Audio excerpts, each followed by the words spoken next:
Hey, Hound Dogs, I'm David Hankins, I'm Paul Hankins. and you're on the air with Power Squared. Sorry we were a little late. We had some technical difficulties to get through. Um, we thought we would take a look back at 2024 as far as Power Squared goes and talk about things we did during the year. Yeah. I'll say usually I don't like it when like magazines used to sort of wrap up the year in November, but this is December, so we're entitled to sort of wrap things up, Yeah. right? So to begin with, we're a comic book, and we put out 4 issues this past year, Yes. which I think were some of the best we had done. So this is issue 20, which is Mission I Stand a Stand, part 1. This is part 2. And then we did The Family Affair, which is part 1. And issue 23, which just came out, is part 2. So do you have anything you want to say about these issues?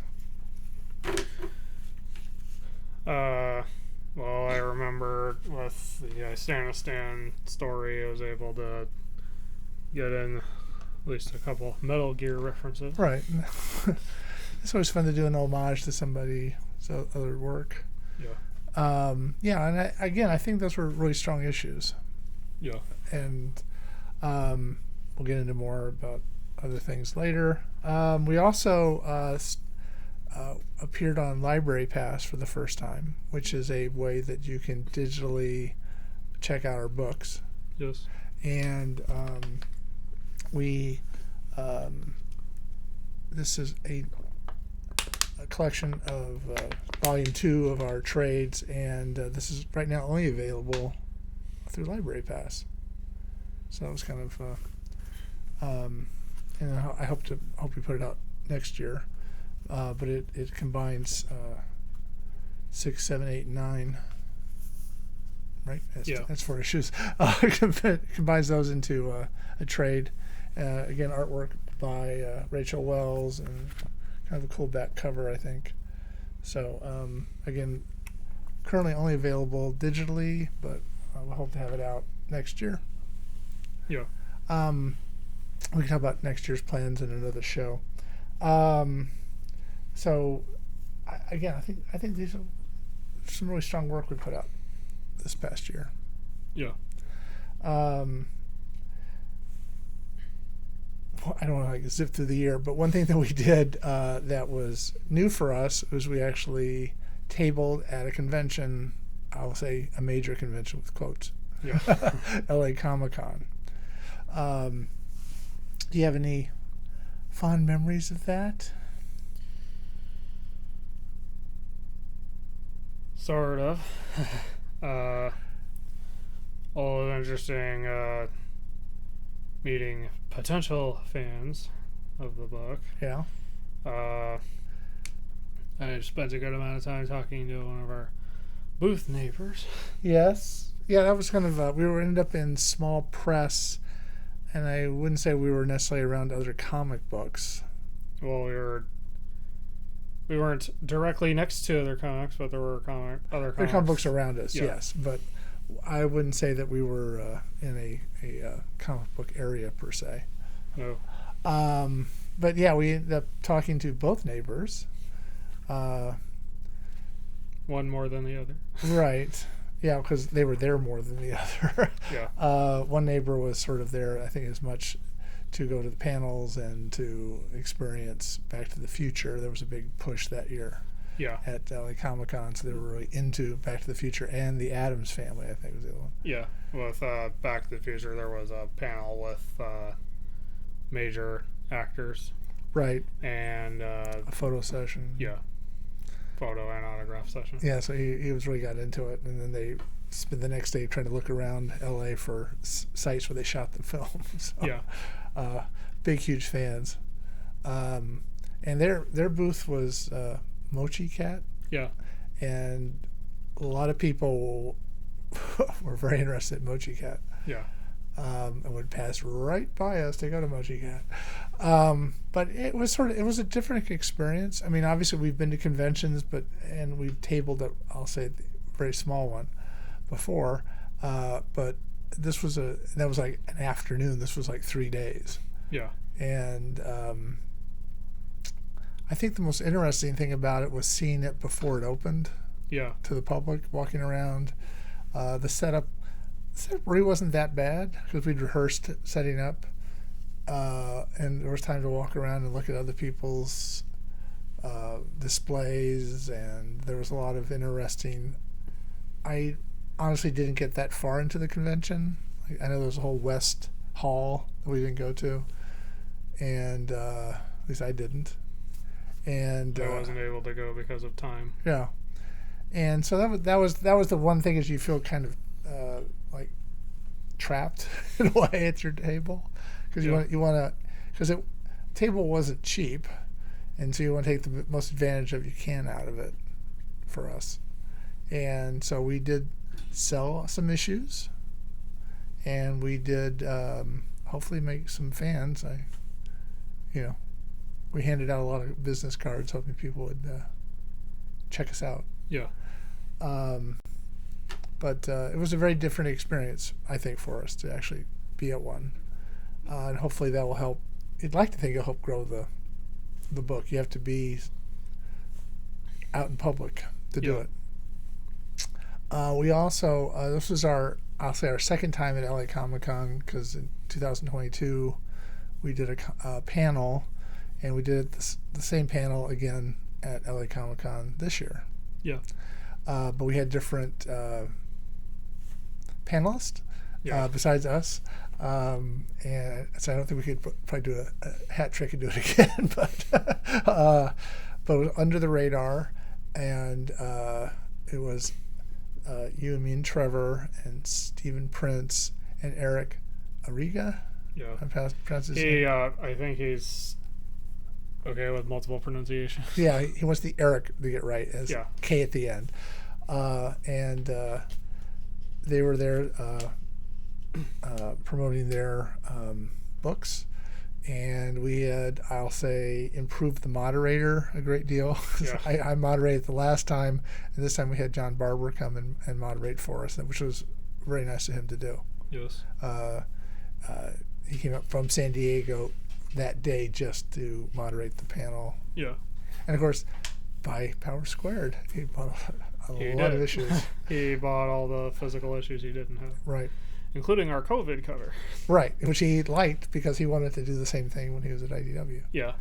Unfortunately, none of the artists went for it. Yeah, but when that's the one advantage of being self-published. You can do whatever you want to do. Yeah. So, yeah, that was kind of cool. And, yeah, that was a cool thing we did, I think, too, to have a COVID cover, because that was the time. So we also were involved in another panel as a sponsor, and we were a small sponsor of it, but it was the Neurodiversity Comic-Con in New York, which we were approached about actually participating at, but it's across the country for an afternoon was a little too far to go. Yeah. But we were sponsors, and we do have photographs from it on our events page on our website. And my understanding was it was a big success. We had sent 2 volumes of our trades to be auctioned, and I have no idea if they even sold or not. I was afraid to ask. So we threw those away because nobody wanted them. But we were trying to be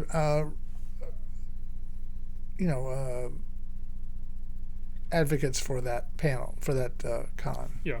So we hope that it was a big success, and we had one of the organizers on, which we'll get to later on the show, to talk about it as well in his own career. And then we actually, and I don't have that trade with us. Our first trade is actually on a bookshelf now at a bookstore. It is the most Western bookstore in America. Yes. Which is sort of a cool thing too. It's Talk Story Books. Talk Story. Yeah, Talk Story, and it's in Hanapepe, Hawaii. So if you're going there the next couple of months, check us out. We're there, and they were the Mochi Cat people next to us. Yeah.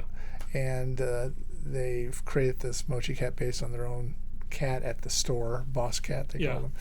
Her, I guess. And so they were nice enough to offer to put it up on a shelf for us for a few weeks to see if it sold. Yeah. So I have not heard that it sold any, but it was kind of a cool thing to finally be in a bookstore.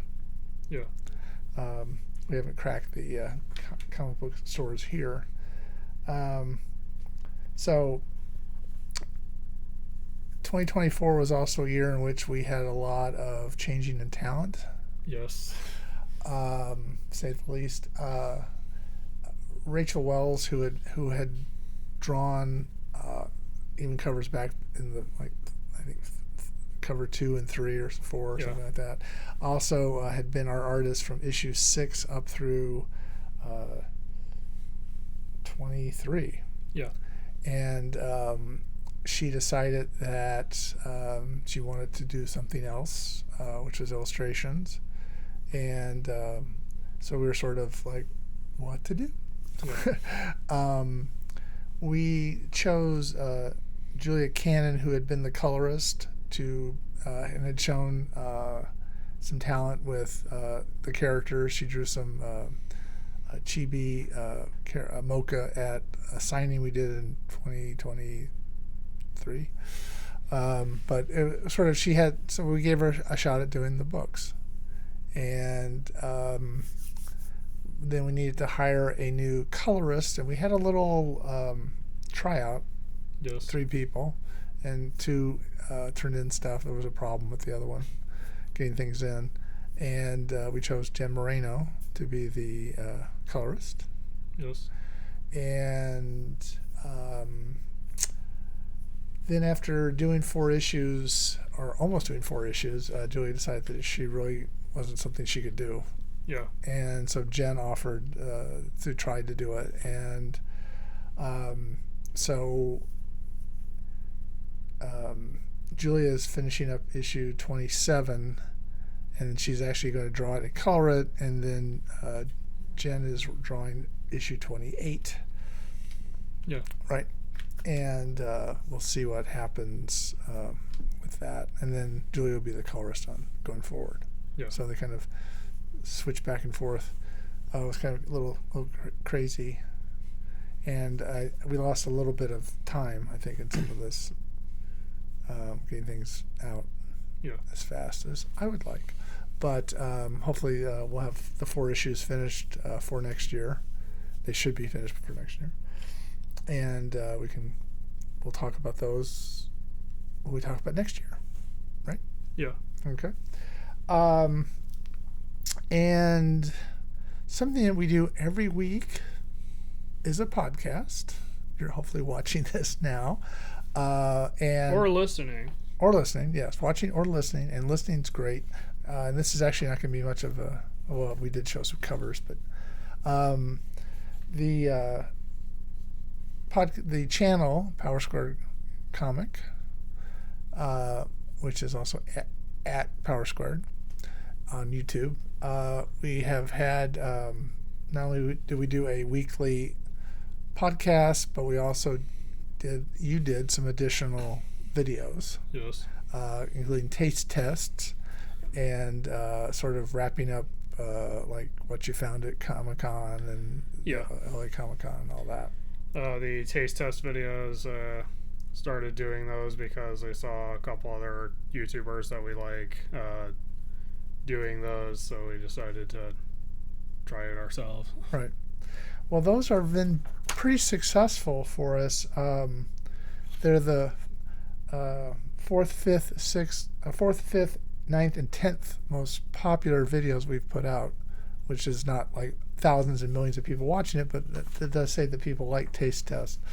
The most popular one you did was lead versus mold. Lunchables versus Lunchley. That was I wasn't, because as I said in that video, my opinion of Mr. Beast kind of went down because of recent controversies around him. But we actually saw a Lunchley in the grocery store. That was kind of a spur of the moment decision. Well, that was very popular. And then you also did a Mr. Beast Feastables formula comparison. I know that he changed formulas on some of the bars. I remember being okay with the formula change. I know not everyone was, or they preferred the old formula. That was also kind of a spur of the moment thing because, well, we did a taste test of the Feastables bars, I think, and we noticed our grocery store still had some of the old formula, so we decided that was an opportunity to do a unique comparison. I don't know how I would feel about the chocolate now, but and also even if I liked Feastables, I'd still prefer other chocolate over it, like some British chocolate. Right. I like Yorkie and Arrow, if you want recommendation. Okay. Then the next most popular video was I spent $600 on Silent Hill, which was about your experience with this video game series. Yeah, that one was interesting. I originally wrote this script, and it was more ambitious. I was going to get around to, like, touching it up, but I never found the opportunity, probably because of how long it was. And wasn't sure I got enough feedback on those apart from it's long. I originally thought about, like, potentially filming in, like, different locations or weather conditions. So how long it was taking? But it was too ambitious for my ability to actually pull it off. Okay. So I decided to do a Scott Stash style ramble about it. Okay. It was loosely based on what I had written. A lot of it was from memory. I feel like I could have done that one a little better, if only because I had to really edit out a lot of pauses or verbal filler. When I was in college doing radio, TV, film as my major, we had to, do some audio editing, and this one teacher recommended taking all the ahs and making one long, thing because everybody has those. And then it was a sort of a haul of SDCC 2024. Yeah. And that was basically talking about all the wonderful stuff you got. Yeah. Or we got.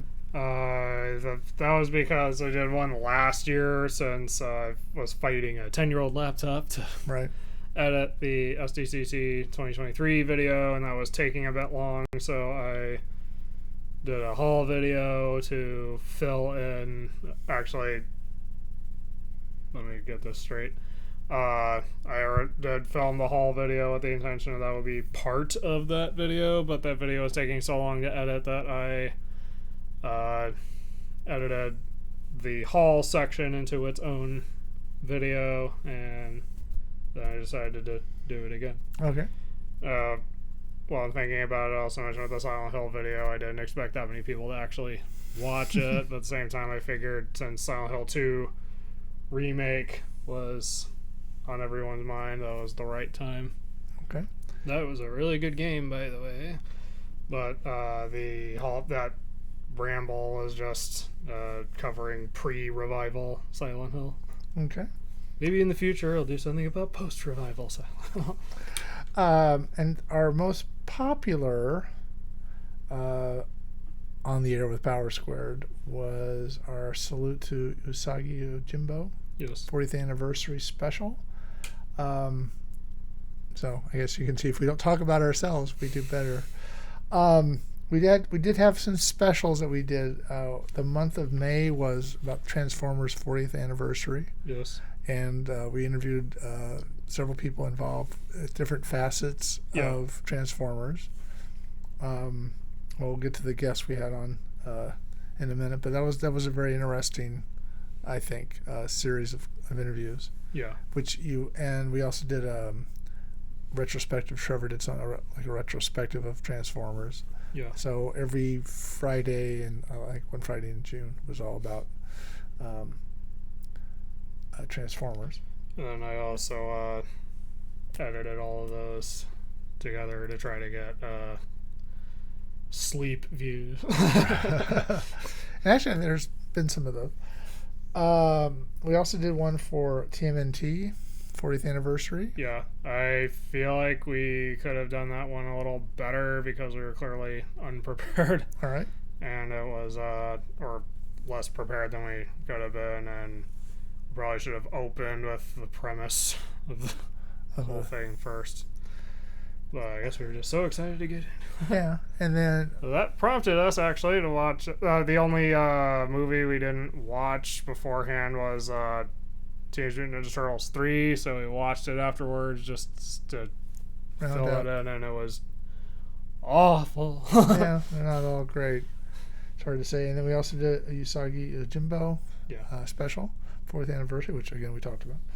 And Trevor mostly handled the Usagi one. Yeah. As he's read the entire collected run. Yes, he's put Stan Sakai's kids through college. I'm kidding, but he's a big fan of the series. So I thought we could talk about some of the guests we had on this year. We start off with Doug Neff, who runs the Comic Creator Connection at Comic-Con and had written a book that which I cannot think of the name of off the top of my head. Epic Win. Epic Win.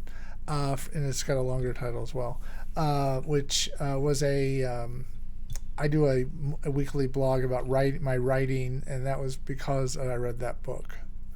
And I know that we tried several times to find a artist through the Comic Creator Connection, which I think was a good experience for us, even though we didn't find anybody.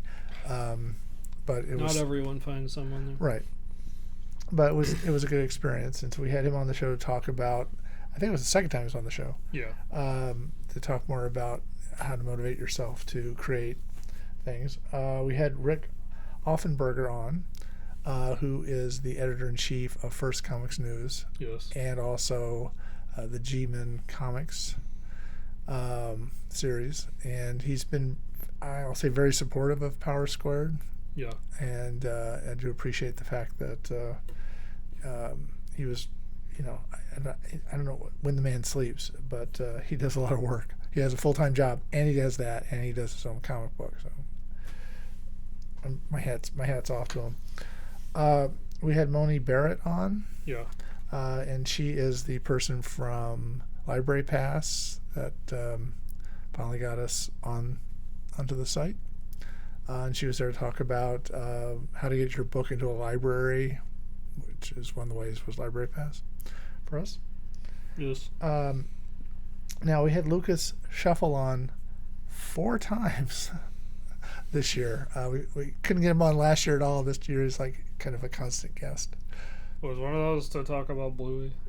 We had him on one time to talk about Bluey. We had him one time to talk about his Gary Gorilla, and he did the whole show dressed as a gorilla. Yeah. And he committed to the bit. Yeah, very much. And then one time he was on the show to talk about our being at LA Comic Con. He wanted to ask us questions about it. Yeah. So that was kind of cool. So yeah. So we had the A's that time. Yeah, that's right. It was which is kind of a nice reversal of things. We also had some guests on related to Transformers. We started with Livio Raimondelli, Yes. Who is an artist. Yeah. Sent some books. Bob Budiansky. Yeah, Bob Budiansky, who is considered the creator of Transformers because he came up with most of the lore and character names. Yeah, and I thought that was very interesting. I mean, like he over the weekend came up with all the names and stuff.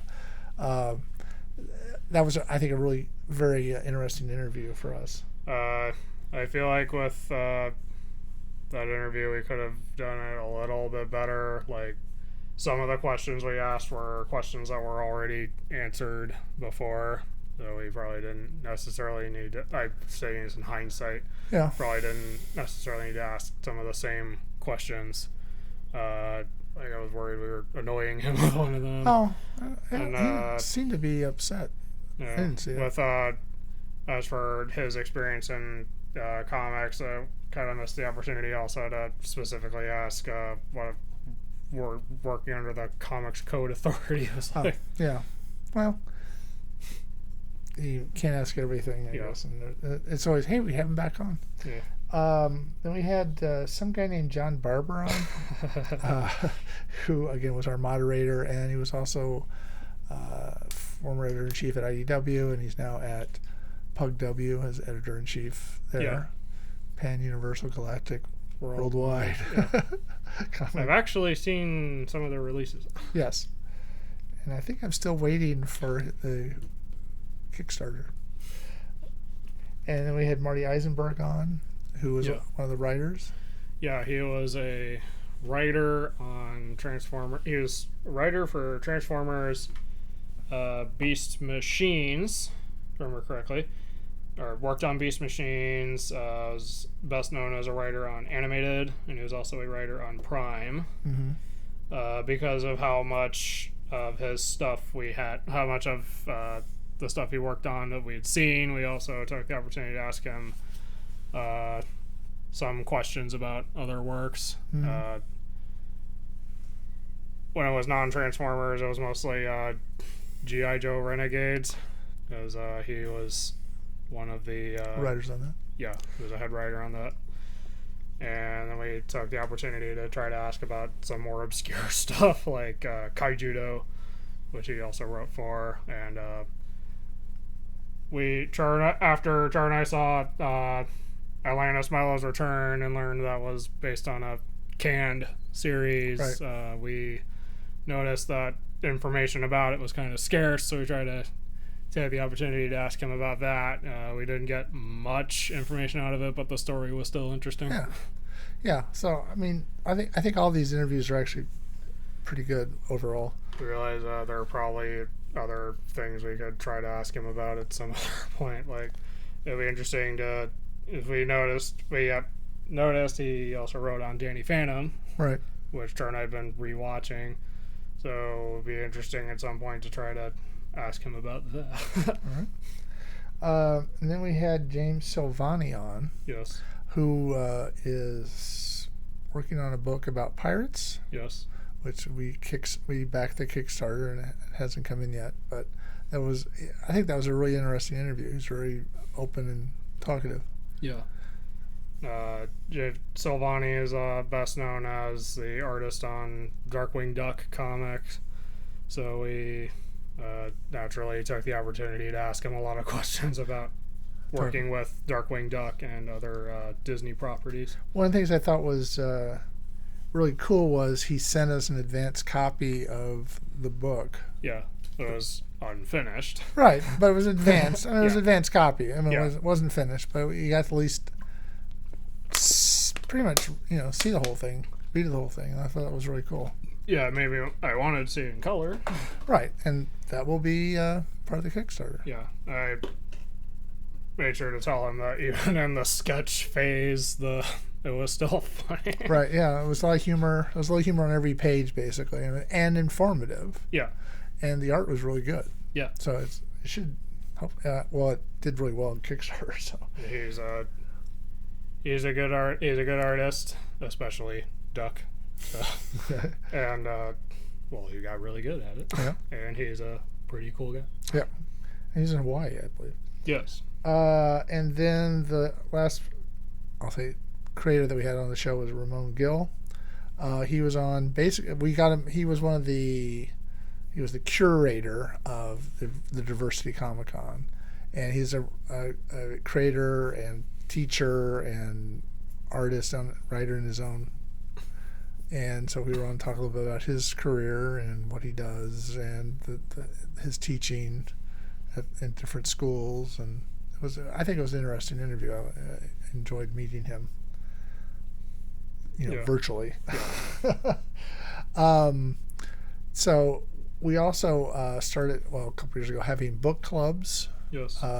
Which where a member of the, I'll say, the greater Power Squared family picks a book, a comic book or manga, and then we all read it and talk about it. Yes. And so we did 5 this past year. Bone by Jeff Smith. I wonder who picked that up. The Apothecary Diaries, which is interesting. Pompo the Cinephile, which I think was your book. Yeah. And we had seen the movie based on it. Yes. Which was, it helps to like movies to watch it, to read it and watch it. Yeah. And then it prompted us all to talk about our 3 favorite films on the show. In the spirit of the book, yeah, because it always comes up, what are your 3 favorite films? And we also did Secret Reverse. Yeah. Which yours again? Or Trevor's or something? I think it was Trevor's. Okay. Secret Reverse was the Marvel book that Kazuki Takahashi, creator of Yu-Gi-Oh! It was a crossover with Yu-Gi-Oh! Ish. at least had Yu-Gi-Oh! Adjacent ideas. Right. Like cards. And rulers and all that. And then we did, the last one we did was Happy Konoko's Killer Life. Volume 1, which yes. that was interesting as well. Yeah. I liked it, but it didn't compel me to want to read more. Yeah. Unlike Way of the House Husband. Right. And then I would... Our next comic book club is Rooster Fighter. Right. Which I'm reading now. I think I finished reading it, actually. Yeah. It's a quick read. Yeah. It is. So I thought we would talk a little bit about the taste tests that you did. Yes. Which are obviously very popular. I think we should start incorporating them into OAPS. You did we've tried 5 Feastables. Yes. You did the Mr. Beast Feastables formula comparison. We did a AMC Deadpool flavors. Yeah, so we saw Deadpool and Wolverine. We had to wait until right after Comic-Con. Right. It came out during Comic-Con. Yeah, I still think that was terrible timing because that locked thousands of people out of seeing it unless you waited in a dumb line for several hours and still didn't get in, even though you won the They botched thing. the Hall H. I covered that in the recap video based on my own research into it, so I felt like I dodged a bullet. But anyway, we saw the movie right after, and what AMC has done is they have exclusive drink flavors in the machine based on certain movies that are playing. So this time it was 2 Deadpool flavors. So we did a impromptu at the right after we got out of the theater, while there was no activity around the machine, we quickly filmed a sort of guerrilla taste test. Yeah, guerrilla style. Right. I thought that was kind of fun to do, and it's almost live. And then we did Halloween soda flavors. Yeah. And this was part of we started doing, or you started, I'll say, doing taste tests based on Galco's Soda Shop. Yeah. And they have a lot of different flavors, flavors from the past, kind of flavors you would normally think of, like, rose. Yeah. And cherry, and a lot of different flavors. And so we've done some taste tests based on sodas that we've bought there. Yeah. And we did one that was especially just Halloween flavors. Yeah. And then, of course, the lead versus mold. Yeah. I won the mold lottery. Spoiler. And I don't know if I said this said this as much as I could have in the video, but I was fully aware of the Lunchables lead content before filming, but I figured it's only 1, and I hardly ever eat them, so... Yeah, it's the first time we'd ever actually, I think, bought Lunchables. in quite a while. Yeah. I think it's been years since I. Well, those I'll just say those are not really good as lunch options because there's a recommended calorie count, especially for kids, and it's not going to hit that. They're better off as a snack, and even then, it's best to only have them like once in a while, not like every day. Yeah.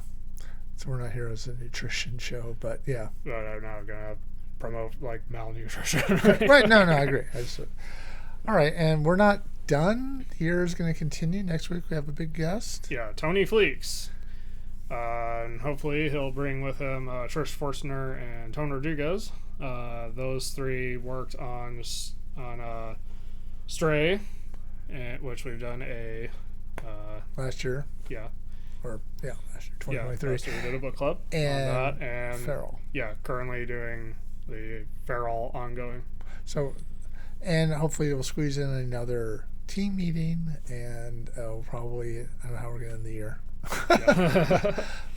That's way in the future.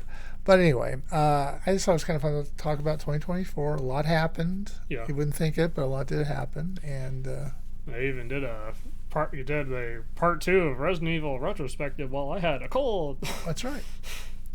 All right. That was kind of painful, but I still did it. So hopefully we'll be, again, we'll be talking about what's coming out in 2025, and I think I'm looking forward to that. Yeah. Because it's a different way we've done the book. Yeah.